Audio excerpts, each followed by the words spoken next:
Hello everyone, good morning to all of you. I hope you all are fine.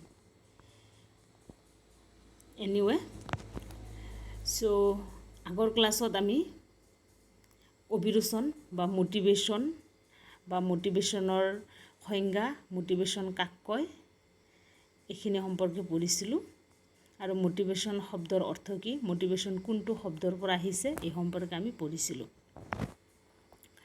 এতিয়া সেই মোটিভেশ্যন সম্পৰ্কে পঢ়ি আমি এটা কথা গম পাইছিলোঁ যে মোটিভেশ্যননো কি, আচলতে অভিৰুচননো কি। কিন্তু আমি বাস্তৱ ক্ষেত্ৰত অভিৰুচন শব্দটো আমি বেছিকেলি ব্যৱহাৰ নকৰোঁ। অভিৰুচন আৰু অভিপ্ৰায় একেই হয়, সেইটো মনত ৰাখিবা। অভিৰুচন বা অভিপ্ৰায়ৰ ইংৰাজী প্ৰতিশব্দ হৈছে মোটিভেশ্যন, আৰু আমি সদায় ইংলিছ টাৰ্ম বা মোটিভেশ্যন শব্দটোৱে প্ৰয়োগ কৰা দেখা যায় বাস্তৱ ক্ষেত্ৰত। তো ঠিক সেইদৰে অভিৰুচন কি আমি যদি ক'ব যাওঁ, আৰু আমি ভালকৈ বুজি পাইছিলোঁ যে অভিৰুচন হৈছে এজন ব্যক্তিৰ অন্তৰ্নিহিত স্বাভাৱিক বা নিষ্ক্ৰিয় অৱস্থা, যাক বিভিন্ন ধৰণৰ উদাহৰণ, উপমা এইবিলাকৰ যোগেদি সক্ৰিয় কৰি তোলা হয়।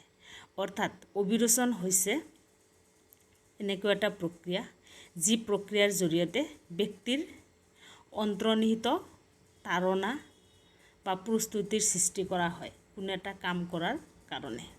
গতিকে আমি জানো যে ছাত্ৰ ছাত্ৰীসকলক শিক্ষা লাভৰ কাৰণে অভিৰুচনৰ অতিকৈ দৰকাৰ বা অভিৰুচনৰ খুবেই জৰুৰী, কাৰণ শিক্ষা লাভ কৰিবলৈ হ'লে আমাৰ অভিৰুচন নোহোৱাকৈ আমি শিক্ষা সমাপ্ত কৰিব নোৱাৰোঁ।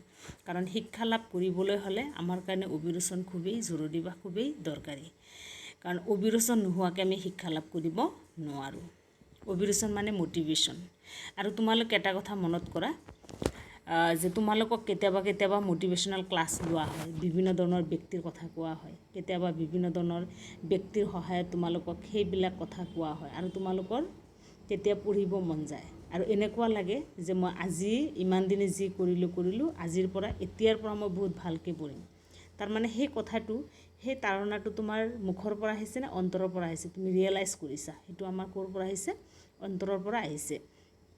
গতিকে এই ক্ষেত্ৰত অভিৰুচন খুবেই জৰুৰী, কাৰণ আমি জানো শিক্ষা লাভ কৰিবলৈ হ'লে আমাৰ মনত বা শিক্ষাৰ্থীৰ মনত অভিৰুচনৰ সৃষ্টি কৰাটো খুবেই প্ৰয়োজনীয়।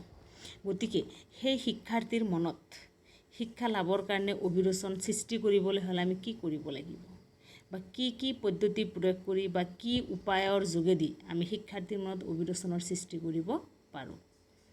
কেতিয়াবা এনেকৈ কুৱেশ্যন আহিব যে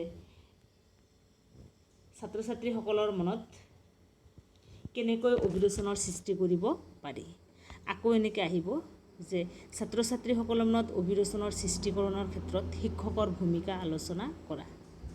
তো যেনেকৈ কুৱেশ্যন নাহক কিয়, অভিৰুচনৰ সৃষ্টিৰ কাৰণ, অভিৰুচন সৃষ্টিৰ চৰ্ত চববিলাক একেই হয়। অভিৰুচন সৃষ্টিৰ যিয়েই নাহক কিয় আমাৰ আনচাৰ হ'ব এইবিলাকেই। অ'কে, তো গতিকে প্ৰথমটো আছে কি, লক্ষ্যৰ স্পষ্টতা। হয়, আমি শিক্ষাৰ্থীসকলৰ মনত যদি অভিৰুচনৰ সৃষ্টি কৰিব বিচাৰোঁ, তেতিয়াহ'লে তেওঁৰ শিক্ষা গ্ৰহণৰ লক্ষ্য উদ্দেশ্য সম্বন্ধে স্পষ্ট ধাৰণা থাকিব লাগিব, কাৰণ তাৰ যোগেদিহে শিক্ষাৰ্থীক শিক্ষা গ্ৰহণ কাৰ্যৰ প্ৰতি আগ্ৰহ আৰু আত্ম অভিৰুচিত কৰি তুলিব পাৰি। আৰু শিক্ষাৰ ক্ষেত্ৰত ছাত্ৰ ছাত্ৰীসকলক কি কৰিব লাগে, স্বাধীনতা আৰু নমনীয়তাৰ নীতি গ্ৰহণ কৰিব লাগে। তাৰমানে লক্ষ্যৰ স্পষ্টতা। বহুতো ল'ৰা ছোৱালী আছে পঢ়ি আছে ঠিকেই, কিন্তু নিজৰ যে এটা পঢ়াৰ ক্ষেত্ৰতে হওক বা পাৰ্চনেল লাইফৰ ক্ষেত্ৰতে হওক কিবা এটা নিৰ্দিষ্ট এইম আছে, সেই এইম সম্পৰ্কে তাহাঁতে গমেই নাপায়। গতিকে শিক্ষাৰ্থীসকলক তেওঁলোকৰ স্পষ্ট এইম কি, তেওঁলোকৰ লক্ষ্য উদ্দেশ্য কি হ'ব বিচাৰিছে, কেনেকুৱা মানে ৰিজাল্ট কৰিব বিচাৰিছে, সেই সম্পৰ্কে তাহাঁতক আগৰ পৰা কি কৰিব লাগিব, লক্ষ্যৰ স্পষ্টতা। তুমি কি কৰিব বিচাৰিছা সেইটো পৰা স্পষ্ট কৰি তুলিব লাগিব, আৰু তাৰ যোগেদি সেই শিক্ষাৰ্থীসকলক আমি শিক্ষা লাভৰ প্ৰতি আগ্ৰহী কৰি তুলিব পাৰি। এক্সাম্পল স্বৰূপে কোনোবা ছোৱালী APSC বা IPSC অফিচাৰ কাৰণে কি কৰিব, সেইটো তেওঁৰ লক্ষ্য হয়। গতিকে সেই লক্ষ্যটো যদি তাইৰ হয় তেতিয়াহ'লে আমি ধুনীয়াকৈ তাইক ক'ব পাৰোঁ তোমাৰ এইম হৈছে এনেকুৱা, তোমাৰ গ'ল হৈছে এনেকুৱা, গতিকে তুমি এনেকুৱা ধৰণে শিক্ষা লাভ কৰিলে নহ'ব। অমুক মানুহজনৰ এইমটো এনেকুৱা আছিলে, গতিকে অমুক মানুহজনে এনেকুৱাকৈ ষ্টাডি কৰিছিলে। এনেকুৱা বিভিন্ন কথা কৈ তেওঁ লক্ষ্য স্পষ্টতাটো কি কৰিব লাগে, লক্ষ্য সম্পৰ্কে পৰা স্পষ্ট কৰি তুলিব লাগে। আৰু তেতিয়াহে শিক্ষাৰ্থীৰ শিক্ষাৰ প্ৰতি আগ্ৰহী আৰু আত্মৰোচিত কৰি তুলিব পৰা যায়। তাৰপিছত দিছে কৃতকাৰ্যতাৰ বোধ। কৃতকাৰ্যতা মানে হৈছে কি, ছাকচেছ। আমি যদি শিক্ষাৰ্থীসকলক শিক্ষা লাভৰ প্ৰতি আগ্ৰহী কৰি তুলিব বিচাৰোঁ তেতিয়াহ'লে শিক্ষাৰ্থীৰ যে সফলতা আৰু বিফলতাৰ জ্ঞান তাৰ প্ৰতি শিক্ষাৰ্থীসকলক সচেতন কৰি তুলিব লাগিব। কাৰণ আমি জানো সফলতাৰ জ্ঞানে প্ৰতিজন শিক্ষাৰ্থীৰ মনত কি কৰে, অভিৰুচনৰ সৃষ্টি কৰে, উৎসাহ উদ্দীপনা যোগায় আৰু আত্মবিশ্বাসৰ ভাৱ আনি দিয়ে। গতিকে শিক্ষাৰ্থীসকলক কি কৰিব লাগে, কৃতকাৰ্যতাৰ বোধ মানে তেওঁ যে ভাল ৰিজাল্ট কৰিছে সেইখিনি ৰিয়েলাইজ কৰিব দিব লাগে। 3 নম্বৰত আহিলে প্ৰশংসা আৰু নিন্দা। ছাত্ৰ ছাত্ৰীসকলক শিক্ষা গ্ৰহণৰ কাৰণে অভিৰুচিত কৰিবলৈ হ'লে শিক্ষাৰ্থীসকলৰ যিটো শৈক্ষিক কৃতিত্ব, সেই শৈক্ষিক কৃতিত্বক বিনা দ্বিধাৰে আৰু মুক্তভাৱে কি কৰিব লাগে, প্ৰশংসা কৰিব লাগে। কাৰণ প্ৰশংসাই ছাত্ৰ ছাত্ৰীসকলৰ মনত শিক্ষা লাভৰ প্ৰতি উৎসাহ উদ্দীপনা যোগায়। ঠিক সেইদৰে কোনোবা অসুস্থ আচৰণ দেখা পালে সেই অসুস্থ আচৰণৰ প্ৰতি নেতিবাচক মনোভাৱ গঢ় দি তোলাৰ কাৰণে নিন্দা বা ভৰ্ৎসনা কৰাটো সমানেই প্ৰয়োজন। গতিকে শিক্ষাৰ্থীসকলক শিক্ষা লাভৰ প্ৰতি অভিৰুচিত কৰাৰ কাৰণে আমি কি কৰিব লাগে, বিনা দ্বিধাৰে তেওঁলোকৰ যিটো শিক্ষাৰ কৃতিত্ব সেই কৃতিত্বক কি কৰিব লাগে, প্ৰশংসা কৰিব লাগে। আৰু এটা বেয়া কাম দেখা পালে সেই কামটো যাতে ফিউচাৰলৈ আৰু ৰিপিট নকৰে তাৰ কাৰণে শিক্ষাৰ্থীসকলক নিন্দা বা ভৰ্ৎসনা কৰাটো আমাৰ কাৰণে কি হয়, খুবেই জৰুৰী। গতিকে ইয়াৰ যোগেদি শিক্ষাৰ্থীসকলৰ মনত আমি প্ৰশংসা আৰু নিন্দাৰ যোগেদি শিক্ষাৰ্থীসকলৰ মনত আমি অভিৰুচনৰ সৃষ্টি কৰিব পাৰোঁ। তাৰপিছত দিছে পুৰস্কাৰ আৰু শাস্তি প্ৰদান। ছাত্ৰ ছাত্ৰীসকলক শিক্ষা লাভৰ প্ৰতি অভিৰুচিত কৰাৰ কাৰণে শিক্ষকে পুৰণি কালৰ পৰাই ব্যৱহাৰ কৰা এটা পদ্ধতি হৈছে পুৰস্কাৰ আৰু শাস্তি। আৰু এইটো শিক্ষকৰ হাতৰ এটা অস্ত্ৰ। আৰু এই অস্ত্ৰ শিক্ষকে ভাল আৰু উপযুক্ত কামতহে কি কৰিব লাগে, প্ৰয়োগ কৰিব লাগে। ছাত্ৰ ছাত্ৰীসকলে যদি ভাল কাম কৰিছে তেওঁলোকক আমি কি কৰিব লাগে, পুৰস্কৃত কৰিব লাগে, যাতে সেই পুৰস্কাৰে তেওঁলোকক ভৱিষ্যতে আৰু ভাল ৰিজাল্ট কৰিবলৈ উৎসাহ যোগায়।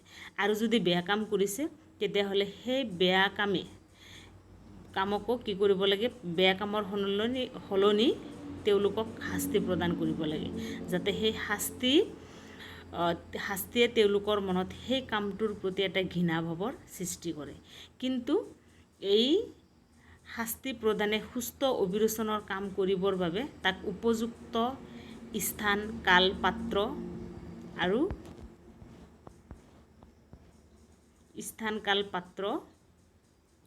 আৰু পৰিমাণ সুনিশ্চিত বিধৰ হ'ব লাগে। আৰু শাস্তি দৈহিক হোৱাৰ পৰিৱৰ্তে মানসিক বিধৰ হ'ব লাগে। এতিয়া কোনোবা এটা ভুল কৰিছে তাক তুমি শাস্তি প্ৰদান কৰিবা, কিন্তু সেই শাস্তি প্ৰদানৰ এটা কি আছে, স্থান, কাল, পাত্ৰ আছে। এনেকুৱা যদি হয় এটা ডাঙৰ ভুল কৰিছে, কিবা চিক্ৰেট টাইপৰ এটা ভুল কৰিছে, সেইটো তুমি 10জনৰ আগত কি কৰিছা, বিচাৰ কৰিছা, সেইটোতো নহ'ব, কাৰণ সেইটো হ'লে তেওঁ লাজ পাব।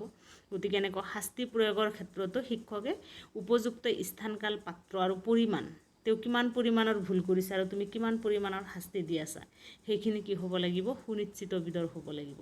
আৰু এই ক্ষেত্ৰত শাস্তিটো দৈহিক হোৱাৰ পৰিৱৰ্তে মানসিক বিধৰ হ'ব লাগে, যাতে সেইটোৱে তেওঁৰ মনত পিছলৈ কি দিয়ে, ধিক্কাৰ দিয়ে বা কষ্ট দিয়ে যে সেই কামটোৰ কাৰণে অমুকে মোক এনেকৈ কৈছিলে, গতিকে মই এই কামটো আৰু কেতিয়াও ৰিপিট কৰিব নোৱাৰোঁ। তেনেকুৱাকৈ পুৰস্কাৰ আৰু শাস্তিৰ যোগেদি আমি ছাত্ৰ ছাত্ৰীসকলৰ মনত শিক্ষাৰ প্ৰতি অভিৰুচিত কৰি তুলিব পাৰি।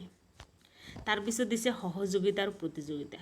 ছাত্ৰ ছাত্ৰীসকলৰ মনত শিক্ষা লাভৰ প্ৰতি আগ্ৰহী কৰি তোলাৰ কাৰণে শিক্ষাৰ্থীসকলৰ মাজত শিক্ষকে সহযোগিতা আৰু প্ৰতিযোগিতা মনোভাৱৰ সৃষ্টি কৰি তুলিব লাগে। আৰু এইটো সুস্থ সহযোগিতা আৰু সুস্থ প্ৰতিযোগিতা মনোভাৱৰ সৃষ্টি কৰি তুলিব লাগে। আৰু সেই উদ্দেশ্য আগত ৰাখিয়ে স্কুলৰ শিক্ষা পৰিৱেশত শিক্ষকে দলগত আলোচনা চক্ৰ, তৰ্ক প্ৰতিযোগিতা, কুইজ প্ৰতিযোগিতা, সমাজ উন্নয়নমূলক ক্ৰিয়া আঁচনি আদি কি কৰিব লাগে, গ্ৰহণ কৰিব লাগে, যাতে শিক্ষাৰ্থীসকলে এইবিলাকত পাৰ্টিচিপেট কৰি তেওঁলোকে শিক্ষা লাভৰ প্ৰতি কি হয়, আগ্ৰহী হয়। নেক্সট দিছে দৃশ্যশ্ৰাব্য সঁজুলিৰ প্ৰয়োগ। হয়, শিক্ষকে যদি শিক্ষাৰ্থীসকলক অভিৰুচিত কৰিব বিচাৰিছে তেতিয়াহ'লে শ্ৰেণীকক্ষত দৃশ্যশ্ৰাব্য সঁজুলিৰ প্ৰয়োগ কৰাটো নিতান্তই আৱশ্যকীয়। কাৰণ বৌদ্ধিকভাৱে নিম্নমানৰ ল'ৰা ছোৱালী শ্ৰেণীকক্ষত শিক্ষকৰ মৌখিকভাৱে পাঠদানে তেওঁলোকৰ বিমূৰ্ত চিন্তামূলক জ্ঞান ধাৰণা কি কৰিব নোৱাৰে, বিকাশ কৰিব নোৱাৰে, মানে বিমূৰ্ত চিন্তামূলক যিটো জ্ঞান ধাৰণা সেইটো গ্ৰহণ কৰি উঠিব নোৱাৰে। গতিকে ছাত্ৰ ছাত্ৰীসকলক দৃশ্যশ্ৰাব্য সঁজুলি প্ৰয়োগ কৰি যদি এই বিমূৰ্ত চিন্তাক যদি বাস্তৱভিত্তিক কৰি তোলে তেতিয়াহ'লে সেইসকল ছাত্ৰ ছাত্ৰীক উপকৃত কৰি তুলিব পাৰে আৰু শিক্ষা গ্ৰহণৰ বাবে মনত অভিৰুচনৰ সৃষ্টি কৰি তুলিব পাৰে। তাৰপিছত দিছে কি, প্ৰশ্ন সোধা। শ্ৰেণীকক্ষত পাঠদানৰ পূৰ্বে ছাত্ৰৰ মনোযোগ আকৰ্ষণ কৰি তুলিবৰ বাবে কি কৰিব লাগে, শিক্ষকে সমূহীয়াভাৱে প্ৰশ্ন সুধিব লাগে। আৰু সেই প্ৰশ্ন সোধাৰ প্ৰধান উদ্দেশ্য হ'ব লাগে ছাত্ৰৰ মনত সমূহীয়াভাৱে অধ্যয়নৰ বিষয়বস্তুৰ প্ৰতি অভিৰুচনৰ সৃষ্টি কৰি তোলাটোহে, কোনো এজন ছাত্ৰক ব্যক্তিগতভাৱে অস্বস্তিত পেলোৱাটো নহয়। গতিকে ছাত্ৰ ছাত্ৰীসকলক ক্লাছত সোমায়ে এটা শিক্ষাৰ পৰিৱেশ এটা নাথাকে, হুলস্থুলীয়া পৰিৱেশ এটা থাকেনে নাই। আৰু শিক্ষকৰ মূল দায়িত্ব হৈছে সেই হুলস্থুলীয়া পৰিৱেশৰ পৰা শিক্ষাৰ্থীসকলক পঢ়াৰ প্ৰতি কি কৰিব লাগে, কনভাৰ্ট কৰিব লাগে বা পঢ়াৰ প্ৰতি মনোযোগী কৰি তুলিব লাগে। আৰু এই ক্ষেত্ৰত শিক্ষাৰ প্ৰতি যদি আমি শিক্ষাৰ্থীসকলক মনোযোগী কৰি তুলিব বিচাৰোঁ তেতিয়াহ'লে শিক্ষকে কি কৰিব লাগে, শ্ৰেণীকক্ষত সোমাই যিটো কথা আলোচনা কৰিব, যিটো টপিক পঢ়াব, সেই টপিক পঢ়োৱাৰ আগতে সমূহীয়াভাৱে কিছুমান কুৱেশ্যন সুধিব লাগে, যাতে সেই কুৱেশ্যনে চবকে কি কৰি তোলে, চিন্তিত কৰি তোলে। এনেকুৱা নহয় যে এজনক কনফিউজ কৰাইছে, এজনক ব্যক্তিগতভাৱে অস্বস্তিত পেলাইছে, এনেকুৱা নহয়। সমূহীয়াভাৱে সুধিব লাগে আৰু চবকে সমূহীয়াভাৱে মেণ্টেলি কি কৰিব লাগে, বিজি ৰাখিব লাগে। তাৰপিছত দিছে হাস্যৰসৰ প্ৰয়োগ। হাস্যৰস, হিউমাৰ, আমি জানো আৰু আমি হিউমাৰত পাকত, হাঁহিবলৈ পাকত, কাহিনী শুনিবলৈ পাকত, হয়নে নহয়। তো এই ক্ষেত্ৰত কৈছে যে শ্ৰেণীকক্ষত শিক্ষকে ছাত্ৰ ছাত্ৰীসকলৰ হাস্য ব্যংগৰ সৃষ্টি কৰি তুলি, প্ৰয়োজন মতে এইবিলাক সৃষ্টি কৰি তুলি অভিৰুচনৰ সৃষ্টি কৰি তুলিব পাৰে। আমি এনেকুৱা বহুত পাইছোঁ ন, টিচাৰে আমাক বহুত বিভিন্ন ধৰণৰ কাহিনী কয় আৰু যাৰ কাৰণে আমি হাঁহি হাঁহি বাগৰি পৰোঁ। আৰু লগালগ আকৌ সেই যিটো অৱসাদ, শ্ৰেণীকক্ষত শিক্ষকে যদি ইমান টাইমে মৌখিকভাৱে কৈ আছিলে তাৰ যিটো অৱসাদ সেইটো গুচাই শিক্ষাত এটা নতুনত্ব আনি দিয়ে বা নতুন ফ্ৰেছ মেণ্টেল এটা আনি দিয়ে। তো এই ক্ষেত্ৰত কৈছে যে শিক্ষকে শিক্ষাদানৰ সময়ত ছাত্ৰ ছাত্ৰীসকলৰ মনত অভিৰুচনৰ সৃষ্টিৰ কাৰণে প্ৰয়োজন সাপেক্ষে টপিকৰ লগত মিল ৰাখি, প্ৰসংগ ৰাখি কি কৰিব লাগে, হাস্যৰসৰ প্ৰয়োগ কৰিব লাগে। তাৰপিছত 9 নম্বৰত দিছে অচেতন অভিপ্ৰায় সচেতন কৰি তোলা। হয়, ছাত্ৰ ছাত্ৰীসকলৰ মনত অচেতন অভিপ্ৰায় সচেতন কৰি তোলাৰ যোগেদি কি কৰিব পাৰি, অভিৰুচনৰ সৃষ্টি কৰিব পাৰি বা অভিপ্ৰায়ৰ সৃষ্টি কৰিব পাৰি বা মটিভেশ্যনৰ সৃষ্টি কৰিব পাৰি। কাৰণ আমি জানো যে ছাত্ৰ ছাত্ৰীসকলৰ মনত কেতবোৰ আকাংক্ষা, প্ৰয়োজন, কামনা, বাসনা আদি থাকে আৰু সেইবিলাক অব্যক্ত আৰু অপ্ৰকাশিত হৈ নিজৰ অচেতন মনত কি কৰি ৰাখে, দমন কৰি ৰাখে। আৰু এটা সময়ত যদি ছাত্ৰ ছাত্ৰীসকলৰ সেইবিলাক বস্তুৰ ফুলফিল হোৱা নাই তেতিয়াহ'লে সেইজন ল'ৰা বা ছোৱালী মানসিক জটিলতাৰো সৃষ্টি হ'ব পাৰে।